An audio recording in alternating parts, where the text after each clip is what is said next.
Kapitulli 16. Pastaj Jezui u tha dishepujve të vetë: Një i kamur kishte për kujdestar të pasurisë një njeri të cilin e paditi, se i shpërdoronte pasurinë. Atëherë ai e thirrri e i tha: "Ç'është kjo që po dëgjoj për ty? Më jep llogari për punën tënde se nuk mund të jesh më kujdestar i pasurisë." Atëherë kujdestari tha me vete: "Zotëria im do të ma heq kujdestarinë. Ç'të bëj? Të gërmoj nuk kam fuqi, të lyp kam turp. E di se çfarë do të bëj që kur të më heqin si kujdestar, njerëzit të më pranojnë në shtëpitë e tyre." Kështu i thirri një nga një huamarrësit e zotërisë së vet. E i tha të parit: "Sa i detyrohesh, zotërisim?" Ai i tha: 100 masa vaj. Kujdestari i tha: "Ja, merre shkresën." Ulu me njëherë e shkruaj 50.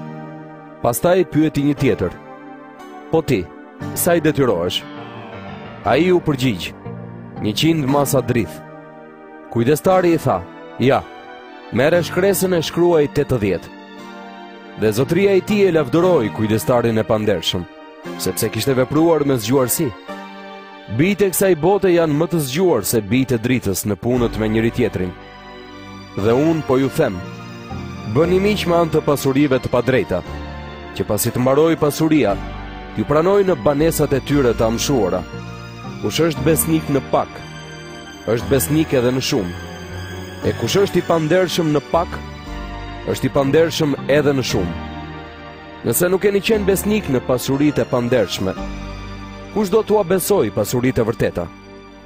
Dhe nëse nuk keni qenë besnik në atë që i përket dikujt tjetër, kush do t'ju jap atë që është juaja? Asnjë shërbëtor nuk mund të shërbejë dy zotërinjve.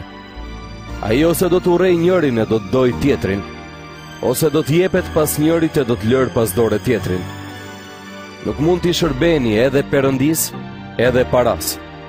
Farisejtë që janë lakmitar parash dëgjonin gjithçka dhe përqeshnin Jezuin. Atëherë ai u tha: "Ju jeni ata që para njerëzve shfaqeni si të drejtë, por Perëndia i njeh zemrat tuaja. Megjithatë, ajo që është e madhërishme për njerëzit, për Perëndinë është fundërrinë. Ligji i Mojsiut e profetët ishin deri te Gjoni. Pastaj u shpall ungjilli i mbretërisë së Perëndisë, dhe të gjithë mundohen ta fitojnë atë me përpjekje të mëdha. Megjithatë, është më e lehtë që të kalojnë qielli e toka, sesa të hiqet ligji të Mojsiut qoftë edhe një pikë.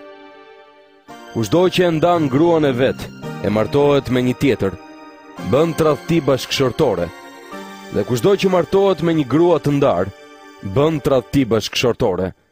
Ishte një njeri i pasur, që vishej me rroba purpuri e lirit të çmueshëm. Jetonte çdo ditë në luks.